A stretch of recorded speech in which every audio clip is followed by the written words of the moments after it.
이 시간에 우리에게 주시는 하나님의 말씀 요한계시록 21장 1절에서 4절까지의 말씀입니다. 신약성경 제일 뒤에 있는 요한계시록 21장 1절에서 4절까지의 말씀을 제가 봉독해 올리겠습니다. 또 내가 새 하늘과 새 땅을 보니 처음 하늘과 처음 땅이 없어졌고 바다도 다시 있지 않더라. 또 내가 보매 거룩한 성 새 예루살렘이 하나님께로부터 하늘에서 내려오니 그 준비한 것이 신부가 남편을 위하여 단장한 것 같더라. 내가 들으니 보좌에서 큰 음성이 나서 이르되 보라, 하나님의 장막이 사람들과 함께 있음에 하나님이 그들과 함께 계시리니 그들은 하나님의 백성이 되고 하나님은 친히 그들과 함께 계셔서 모든 눈물을 그 눈에서 닦아주시니 다시는 사망이 없고 애통하는 것이나 곡하는 것이나 아픈 것이 다시 있지 아니하리니 처음 것들이 다 지나갔음이러라. 아멘. 아멘. 여러분, 드디어 우리 철로역정, 존 버년의 철로역정의 강해 설교 마지막 시간입니다. 주인공인 크리스찬이 죽음의 강을 건너서 이제 천성 문 앞에까지 도달했습니다. 이제 우리도 그와 함께 여정을 같이 했으니까요, 이제 우리도 천성 문 앞에 도달했다. 여러분, 이 확신과 또 감격을 가지고 언젠가 우리도, 그렇죠, 저 천국 문 앞에 딱 설 날이 있지 않겠습니까? 그때가 지금이다 생각하시고 우리 옆에 있는 분들 보시면서 이렇게 서로 격려하겠습니다. 천성 문까지 오시느라 수고하셨습니다. 네, 우리 나중에 천성문에 올라가면 이거보다 더 큰 감격으로 서로를 축하할 것 같습니다. 여기에 오기까지 결코 쉽지 않았죠. 여러 단계들을 거쳤습니다.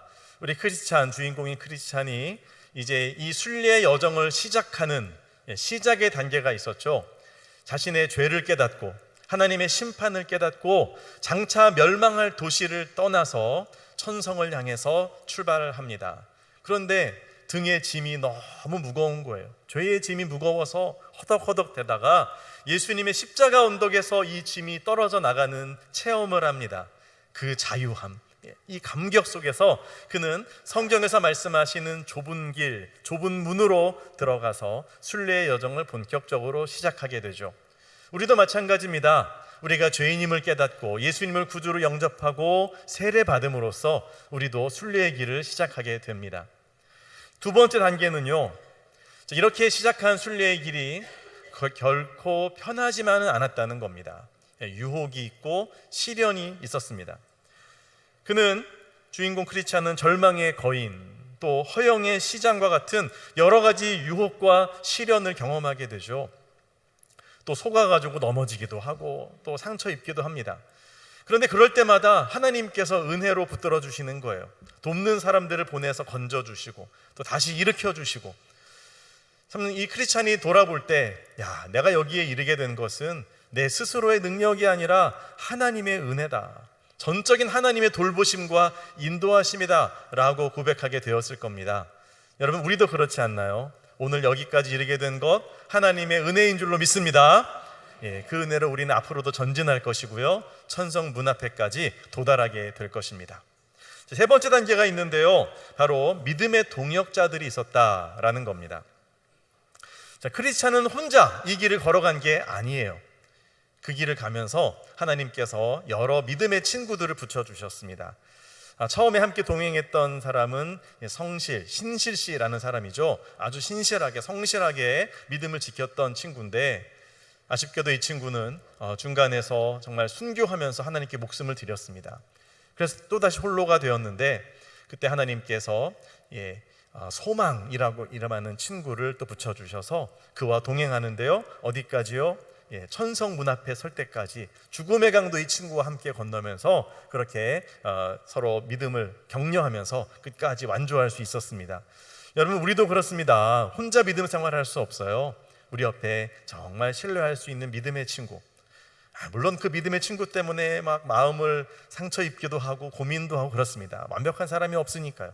여러분, 그래도요, 그 친구들이 꼭 있어야 되는 거예요. 서로를 위해 기도해 줄 수 있고 서로를 격려해 줄 수 있는 그런 신실한 믿음의 친구, 그런 가족, 그런 신앙의 동료들, 그분들과 함께 우리는 저 천성 문 앞에까지 도달하게 될 것입니다. 여러분 옆에 있는 믿음의 친구들 한번 이렇게 한번 봐주시죠. 예, 우리 서로 이렇게 인사합시다. 천성문까지 같이 갑시다. 예, 여러분, 천성 문 앞에 갔는데, 천성에 들어갔는데 거기에 갔더니 그 친구가 없어요. 그럼 어떻게 해요? 그렇죠? 우리 또 다 같이 가야 됩니다. 예, 한 명도 낙오됨 없이 끝까지 갑시다. 자, 이렇게 천성 문까지 이제 크리스찬이 이르게 되었다라는 거죠. 여러분, 천국, 하나님의 도성, 천성, 이 천국에 대해서 여러분 언제 좀 깊이 생각해 보셨나요? 삶을 살아가시면서 천국에 대해서 좀 이렇게 깊이 묵상하고, 또 천국을 막 사모하고, 또 천국을 막 가고 싶어 하고, 여러분 그런 마음을 좀 어느 정도 가지고 신앙생활 하시는지 제가 여쭙고 싶습니다. 저도 설교를 준비하면서 제 자신을 돌아보니까 언제 천국을 생각하나, 장례 설교 준비할 때 그때 어떻게 위로해야 되나, 이 천국의 소망을 그때 떠올리고, 평상시에는 제가 잘 생각을 못하고 바쁘게만 살고 있지 않는가, 이런 생각을 하게 됐습니다. 하지만 여러분, 천국은요 그러면 안 됩니다. 날마다 생각하고 꿈꾸고 기대하고 머릿속에 그려보고 사모해야 돼요. 그 천국에 가득한 하나님의 영광, 그 하나님과 함께하는 그 사랑의 관계, 그 은혜와 기쁨으로 충만한 그 천국에 정말 하나님이 예비해 놓으신 그 감격과 또한 축복을 사모해야, 그것을 계속 생각하고 또 거기에 우리의 마음을 두고 거기에 투자하고 거기에 나의 삶을 들여야, 그래야 유혹을 덜 받게 됩니다. 천국을 한 번도 생각해 본 적도 없고 별로 가고 싶어 하지도 않고 그저 이 땅에만 나의 마음을 두고 눈을 두고 있으면, 이 땅에 얼마나 빛나는 것들이 많고 유혹하는 것들이 많고, 그렇죠? 크리스찬이 가는 그 철로역정의 여정 속에, 그 순례의 더 필그림스 프로그레스, 그 가는 여정에서 옆으로 빠지는 새길이 얼마나 많습니까? 유혹이 얼마나 많고 두려운 일이 얼마나 많습니까? 천성을 바라보지 않으면요 그런 길로 빠져가는 거예요. 참, 그래서 이 천성을 우리가 정말 생각하고 마음에 사모하고 또 꿈꾸는 이 부분이 앞으로도 더 필요하겠다 싶습니다. 찬양을 부르고 기도할 때도 마찬가지예요. 여러분, 천성하면 뭐가 떠오르세요? 천국하면 우리 요한계시록에도 나와 있는 것처럼 누가 그러더라고요. 황금을 가지고 갔더니 천국에서 황금을 딱 들고 가서 제가 황금을 들고 왔습니다 그랬더니 천국에 있는 사람들이 그러더래요. 왜 아스팔트를 가지고 오셨어요? 천국에는 황금으로 길이 깔려 있으니 천국의 아스팔트가 황금이잖아요. 이 땅에서 가치 있었던 것이 천국에서는 그렇게 가치가 있지 않다는 거예요. 천국에 있는 진정한 가치, 하나님의 영광, 정말 그 온갖 진정한 가치의 보석들로 가득 차 있는 그 천국의 영화로움과 천군 천사의 찬양과, 우리 여러 가지를 말할 수 있지만 사실은 천국의 가장 핵심, 그 본질은 따로 있습니다. 정말 중요한 천국에서의 핵심, 그 핵심이 뭘까요? 그 핵심은 바로 하나님입니다. 우리가 사모하고 너무도 사랑하는 그 천지를 창조하시고 나를 하시는, 나를 위해 아들까지 주신 하나님, 그 아들 예수 그리스도 성령님이 사랑 가운데 하나 되어서 정말 그 온전한 사랑 안에, 그 교제 안에 우리를 초대하시는 그 천국의 본질, 여러분 거기에 진정한 행복이 있거든요. 아무리 금은 보화가 있고 또 산의 진미가 있으면 뭐합니까? 서로 관계가 불편하고 서로 어색하고 서로 싫으면 거긴 천국이라고 할 수 없죠. 우리 하나님과 그 영광과 사랑의 관계 속으로 들어가는 이 천국의 본질을 우리가 생각해야 된다라는 것입니다. 요한계시록 21장에서 사도 요한이 증언하는 천국의 본질은 무엇일까요? 여기에 대해서 우리가 함께 살펴봅시다. 천국은 어떤 곳입니까? 첫 번째로, 천국은 새 하늘과 새 땅입니다. 요한계시록 21장 1절을 보십시오. 또 내가 새 하늘과 새 땅을 보니 처음 하늘과 처음 땅이 없어졌고 바다도 다시 있지 않더라. 자, 이 천지가 개벽을 한 겁니다. 하늘도 사라지고 땅도 사라지고 새 하늘, 새 땅이 열렸다는 거예요. 아니 지금 하늘도 멋진데요. 오늘 갑자기 흐려졌네요. 아까 아침만 해도 날씨가 좋았는데 어제 날씨 참 좋았잖아요. 하늘이 참 맑고 또 바다 얼마나 좋고 땅 정말 아름답게 대자연이 펼쳐져 있는 이 하늘과 땅 지금도 충분히 좋은데 왜 굳이 새 하늘 새 땅이지? 그냥 있는 거 잘 활용하면 되지. 여러분 그런 의미가 아니에요. 왜 이런 새로운 창조가 필요할까요? 전도서 1장 9절을 보면 지혜를 탐구했던 솔로몬 왕이 이렇게 말합니다. 해 아래 새 것이 없다. 있던 것이 그 다음 세대에 또 있고 반복적이고 이 인생을 살아봐야 아무리 노력하고 애를 써도 인생이 헛되다는 거예요. 헛되고 헛되니 헛되고 헛되며 모든 것이 헛되다. 왜 이런 회의주의에 빠졌을까요? 여러분 사람들이요 뭔가 새로운 걸 시도하고 어떤 새로운 정권이 들어서면 또 새로운 정책을 추구하고 어떤 새로운 리더십이 들어서면 또 그런 일들을 만들어가고 뭔가 새로운 것들을 우리가 애를 써서 만들어가지만 근데 본질적으로 보면요 결국은 새로운 게 없다는 거예요. 왜냐하면 아무리 새로운 것을 추구해도요 죄와 죽음의 문제를 해결할 수 없기 때문입니다. 아무리 좋은 의술이 발달을 해도 우리의 생명을 영생을 얻게 할 수는 없어요. 아무리 좋은 정책을 발표하고 새로운 법안을 발의하고 좋은 헌법을 좋게 개정을 해도요 그 좋은 헌법을 가지고 악을 저지르는 사람들이 꼭 있어요. 그렇게 첨단 기술이 발달을 했는데 그 발달된 기술을 가지고 사기를 치고 사람들을 아프게 하고 죽음으로 빠뜨리는 그런 일들이 예나 지금이나 똑같이 반복되는 거예요. 해 아래 색이 없어요. 그렇게 좋은 외제차를 타고 다니는데 그 사람 마음속은 지옥인 거예요. 여러분 그렇기 때문에 우리에게는 이 새로움이 필요하다는 겁니다. 진정한 새로움. 한 번 죽는 것은 사람에게 정하신 것이요 그 후에는 심판이 있다고 했습니다. 이 땅을 죄악 가운데 살아온 인생 결국은요 심판을 받고 저 지옥에 떨어지게 되니 우리에게 무엇이 필요합니까? 새로움이 필요한 겁니다. 새 하늘 새 땅이 너무도 간절히 절실하게 요구되는 것이죠. 하나님은 그러한 우리를 불쌍히 여기십니다. 죄악 가운데 살아왔던 우리를 위해서 누구를 보내십니까? 그 아들 예수 그리스도를 보내십니다. 그리고 예수님의 십자가의 죽으심과 부활하심을 우리에게 이 소식을 전해주셔서 이 복음을 믿는 자마다 멸망하지 않고 영생을 얻게 하시는 하나님의 이 새로운 창조의 역사를 시작하는 거죠. 그래서 고린도후서 5장 17절에서 뭐라고 말씀합니까? 누구든지 그리스도 안에 있으면 새로운 피조물이라. 이전 것은 지나갔으니 보라 새 것이 되었도다. 예수님을 구주로 영접한 성도님, 그분의 심령은요 옛날 피조물이 아니에요. 새로운 피조물, 성령으로 말미암아 거듭난 영혼, 거듭난 인생, 하나님의 천국에 들어갈 수 있는 그러한 존재로 새롭게 태어나는 줄 믿으시기를 바랍니다. 하나님은 이렇게 우리의 심령을 새롭게 하시고요 뿐만 아니라 우리를 통해서 이 사회를 새롭게 하시고 나중에 주님 다시 오시는 그날 오늘 우리가 읽은 본문과 같이 하늘과 땅을 완전히 새롭게 개편하십니다. 새로운 창조를 이루셔서 하나님의 나라를 완성시키신다라는 것이죠. 자, 그러면 그런 완전하게 이루어지는 하나님의 나라, 새로운 창조는 언제 완성될까요? 바로 예수님의 재림의 때입니다. 예수님이 다시 오실 때, 그때는 하나님이 모든 악을 심판하시고 새 하늘과 새 땅을 우리에게 펼쳐내신다. 이것이 오늘 요한이 이것을 미리 보고 증언하는 바입니다. 하지만 그것은 먼 미래에 있을 일로 끝나는 게 아닙니다. 아까 말씀드린 것처럼 예수 그리스도를 통해서 우리를 하나님이 거듭나게 하시고 우리 안에 이 새로운 창조가 먼저 경험되게 하시고 시작되게 하시는 겁니다. 그 완성은 과정이 필요한 거 아니에요? 우리가 이 땅을 살아가는 동안에 예수님을 믿고 내 안에 하나님의 나라가 시작되면서 이것이 완성되는 것이 예수님의 재림이다. 이렇게 보시면 되는 겁니다.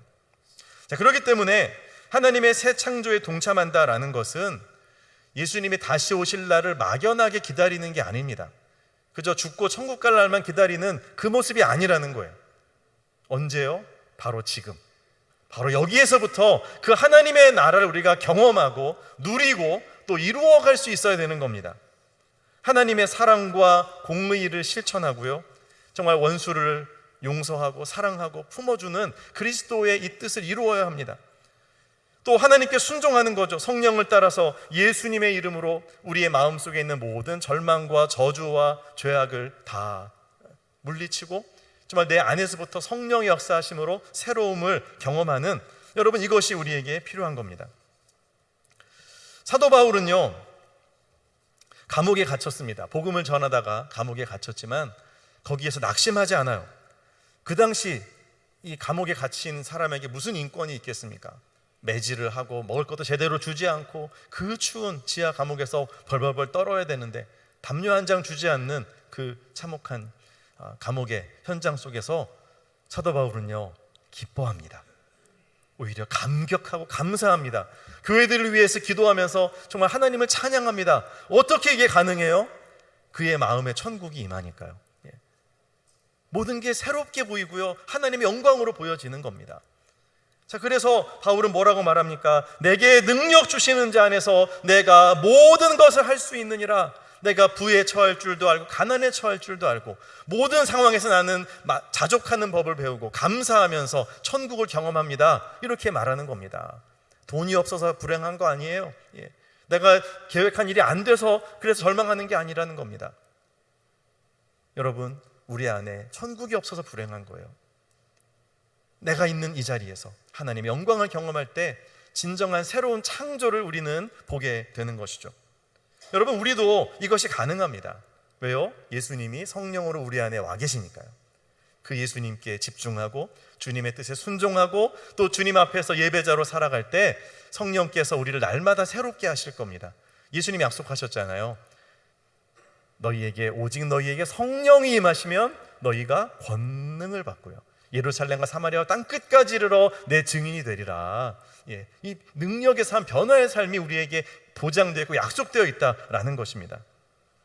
그러므로 사랑하는 성도 여러분, 여러분의 가정이 어렵고 또 일터에 문제들이 있고 내 삶에 정말 아픔이 있고 또 질병이 있고 이런 것 때문에 낙심되십니까? 여러분, 거기에만 너무 내 마음을 쏟고 계시지 마시기를 바랍니다. 우리의 시선을 어디에다가요? 하나님의 새로운 창조, 내가 만물을 새롭게 하노라.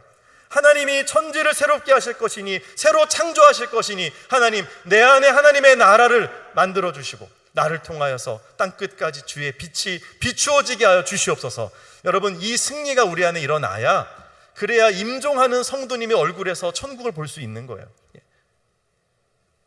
우리가 세상을 떠날 때 그런 하나님의 영광을 보여줄 수가 있고요, 그 어려운 상황 속에서도 주변 사람들을 오히려 격려하고 그들을 축복하고 감사하고 기뻐하는 이 능력이 나타나는 겁니다. 나를 욕하고 핍박하는 자를 우리가 축복하고 그들을 용서할 수 있는 이 진정한 힘, 이건 노력한다고 되는 게 아니에요. 내 안에 하나님의 창조가 이루어져야 하는 것이죠. 이것이 가능하다는 것입니다.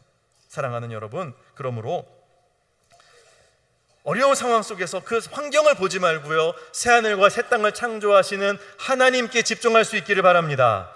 그분을 믿고 예수님의 이름으로 선포하며 기도하며 순종할 때 여러분은 새로운 창조를 경험하게 되고 여러분의 삶 속에서 그 하나님의 창조를 또 나타낼 수 있는 믿음의 가족들이 되어질 줄로 믿습니다.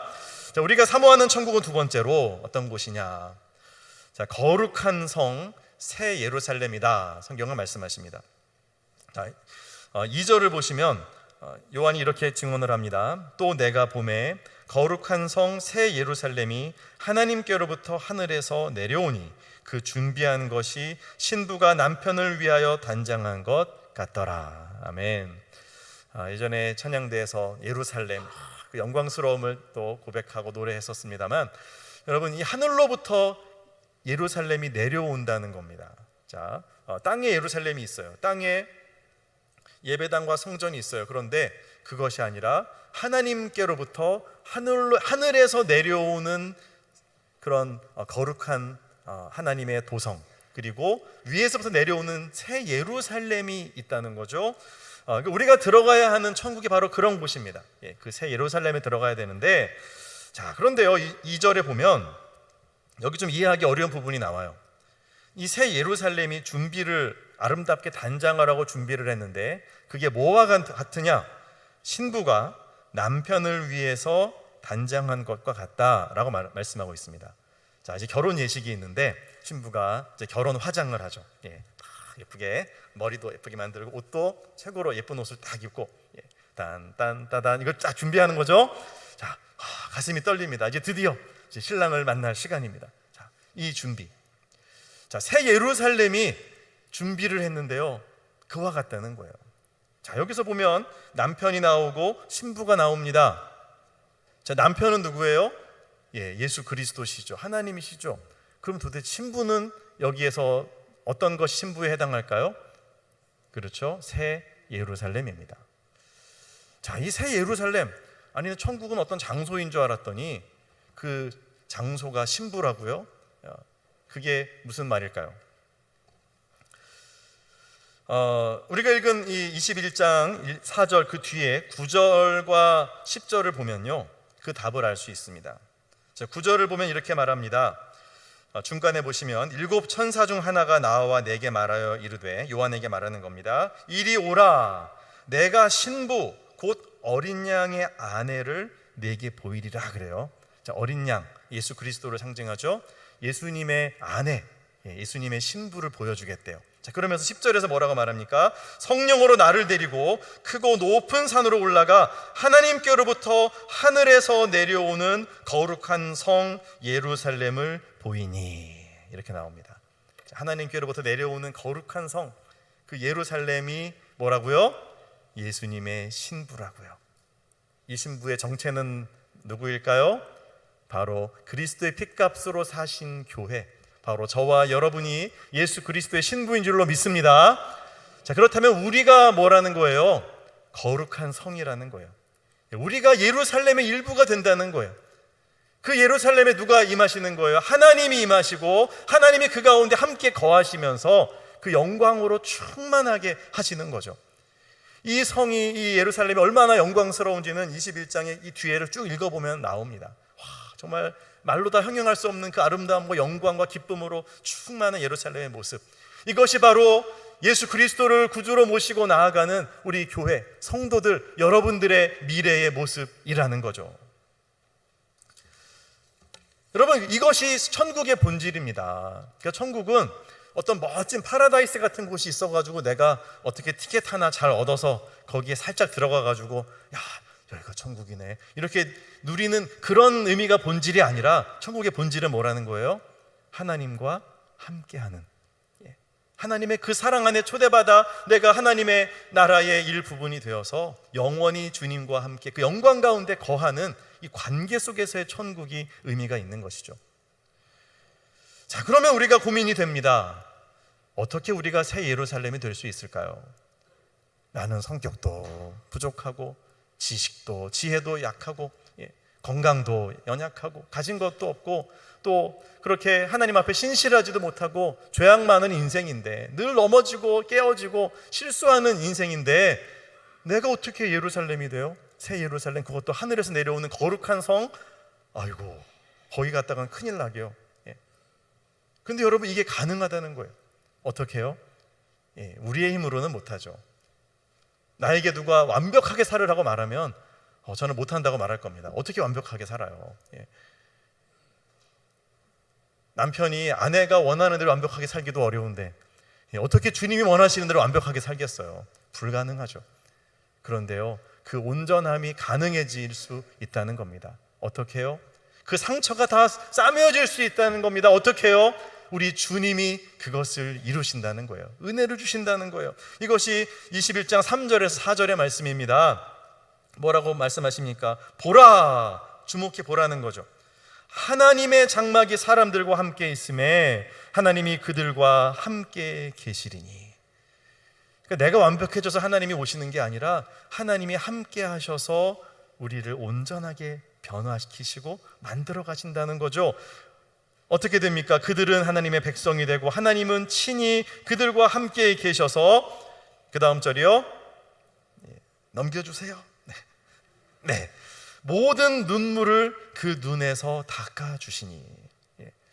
여러분, 우리의 인생의 눈물을 누가 다 이해해 줄까요? 아내의 그 아픔과 눈물을 남편이 다 이해할 수 있을까요? 밤에 남편은 드르렁드르렁 코를 골면서 잘만 자는데 아내는 그 옆에서 밤새도록 정말 통곡하며 웁니다. 남편이 다 몰라요. 부모님이 다 이해해 줄 수 있을까요? 자식에 대해서 잘 아는 것 같지만 부모님도 자식 다 이해해 주지 못합니다. 그렇게 오히려 부모님 완고해지고 자식의 속을 더 아프게 만들고, 그러면서 내가 뭘 잘못했냐고 큰 소리치면 자식은 정말 할 말이 없죠. 자식의 마음 부모가 다 몰라줍니다. 그렇다고 우리의 자식이 부모의 마음을 알아줄까요? 아이고, 기대할 걸 기대해야죠. 너나 잘 살면 다행이다. 여러분, 아무도 우리 친구라고 다 이해해 줍니까? 이게 불가능한 거예요. 근데 이 불가능한 걸 자꾸 요구하니까 관계가 힘들어지는 거죠. 다 이해해 주지 못하는 거 당연하다고 여겨야 됩니다. 사람은 사랑의 대상이지 의지할 대상이 아니지 않습니까? 그런데요, 우리를 정말로 이해해 주시고 우리의 눈물을 아시는 분이 계시다는 겁니다. 그분이 누구세요? 우리 주님이십니다. 예수님이십니다. 오늘 본문에서 말씀하시잖아요. 모든 눈물을 그 눈에서 닦아주시니. 우리의 눈물의 의미를 아시고 이유를 아시는 주님이, 그래 얼마나 힘들었니, 얼마나 아프니, 눈물 뚝 이게 아니에요. 눈물을 직접 닦아주시는 거예요. 여러분, 이 친밀한 주님의 위로, 그 사랑, 이 사랑이 우리에게 다가오시는 겁니다. 우리에게 찾아오시는 겁니다. 오시는 주님이 이 사랑으로 우리에게 오셔서 우리의 눈물을 닦아주시고 안아주시고 위로하시고, 그 다음에 뭐라고 말씀하십니까? 다시는 사망이 없고 애통하는 것이나 곡하는 것이나 아픈 것이 다시 있지 아니하리니. 사랑하는 이가 세상을 떠나고 애통하고 곡하는 그 일이 일어나지 않도록 하나님이 영원한 생명을 주시고요, 내 마음의 상처 다 어루만져 주시고 싸매어 주신다는 거예요. 다시는 아프지 않게 너를 붙잡아 줄게. 그래서요, 처음 것들이 다 지나갔습니다. 과거의 상처가 다 낫고 다 치유되고, 그렇게 우리가 온전한 모습으로 어릴 적 부모로부터 받았던 상처, 살아가면서 생겨난 여러 가지 아픔과 고통들, 이 모든 것들이 다 아물어지고 싸매어지고 주님의 사랑 안에서 온전해지는 이 회복, 주님이 이것을, 이 은혜를 주신다라는 거죠. 그렇게 해서 우리를 거룩한 성, 새 예루살렘으로 변화시켜 주신다. 이 은혜가 약속되어져 있는 것입니다. 여러분, 그러므로 우리의 힘으로 우리가 거룩해질 수 없어요. 그러나 하나님의 은혜로, 그 사랑으로 말미암아 우리가 변화되어질 수 있고 새로워짐을 여러분 믿으시기를 바랍니다. 주님은 지금도 십자가의 사랑으로 우리를 찾아오십니다. 성령으로 우리를 위로하기를 원하세요. 그럼 우리가 해야 될 일은 뭘까요? 주님께 마음을 여는 것입니다. 볼지어다 내가 문 밖에 서서 두드리노니 누구든지 내 음성을 듣고 문을 열면 내가 들어가 그와 더불어 먹고 그는 나와 더불어 먹으리라. 그 주님의 위로가 바로 우리의 마음 앞에까지 와 계시는데 참 마음을 안 열어요. 하나님을 외면해요. 그냥 내 고집, 내 생각, 내 상처 이것만 다 싸매고 붙들고 내가 제일 불쌍해, 내가 제일 마음 아파, 내가 제일 손해봤어, 계속 원망만 되풀이하는 그런 인생이 되고 있지는 않습니까? 여러분, 거기에는 소망이 없습니다. 찾아오시고 위로하시는, 우리의 눈물 닦아주시는 주님께 우리의 마음을 열고 우리 안에서부터 진정한 치유와 새로운 창조와 변화가 일어나도록 허용하는, 주님을 따르는 진정으로 그리스도를 구주로 모신 성도로 살아갈 수 있기를 축복합니다. 여러분, 이렇게 되면요, 우리가 날마다 이 땅에서부터 천국을 누리는 거예요. 기도할 때마다 기쁨이 넘치고 찬양할 때마다 감사가 넘치고 정말 은혜로운 삶으로 변화되면 우리의 인격도 달라지고요, 그렇게 성숙해 가는 것이죠. 그러다가 마지막 날 주님이 다시 오실 그때, 오너라 부르실 때, 예 여기 있습니다 주님, 제가 여기 있습니다, 주님 앞에 기쁨으로 나아가게 될 때, 그때 우리는 부활의 몸으로 완전한 변화를 이루고 그렇게 평생 사모했던 주님과 저 하늘의 영광 가운데서 천국에서 영원토록 그렇게 함께 사랑을 나누고 함께 하나님을 영화롭게 찬양하는 그런 진정한 기쁨과 감격의 삶을 살아가게 될 것입니다. 사랑하는 성도 여러분, 이제 말씀을 정리합니다. 저 철로 역정은 천국을 향해 가는 프로그레스, 그 발전해가는 그 모든 여정, 과정을 의미합니다. 이 과정에서 크리스찬처럼 우리가 이 땅에서 어려움도 있고 고난도 있지만요, 우리는 낙심할 이유가 없습니다. 왜요? 주님께서 이 길의 끝에 서 계시기 때문에, 우리를 은혜로 붙들어 주시기 때문에, 그 천국이 지금도 경험되도록 우리에게 찾아오시고 우리를 격려하시기 때문에, 우리는 혼자가 아니라 또 함께 있기 때문에 이 믿음의 길을 우리는 같이 걸어가는 것입니다. 이 길의 끝에 의의 면류관이 우리를 기다리고 있고 하나님이 예비하시는 영광스러운 천국이 있음을 우리가 소망하고 확신하면서 이 믿음의 길을 함께 걸어갈 수 있기를 원합니다. 여러분, 그래서 천국을 소망해야 돼요. 천국을 바라보고 또 꿈꾸고 마음속에 그려보고 확신하면서 그렇게 함께 날마다 이 순례자의 길을 걸어감으로써 승리하는 성도가 되고, 또 거룩한 예수 그리스도의 어린 양의 신부가 되고, 또 거룩한 성 새 예루살렘이 다 되어지시기를 예수 그리스도의 이름으로 축원합니다. 아멘. 자, 이 천국을 우리가 소망하면서 날마다 천국을 누리기를 또 결단하면서 함께 찬양하겠습니다.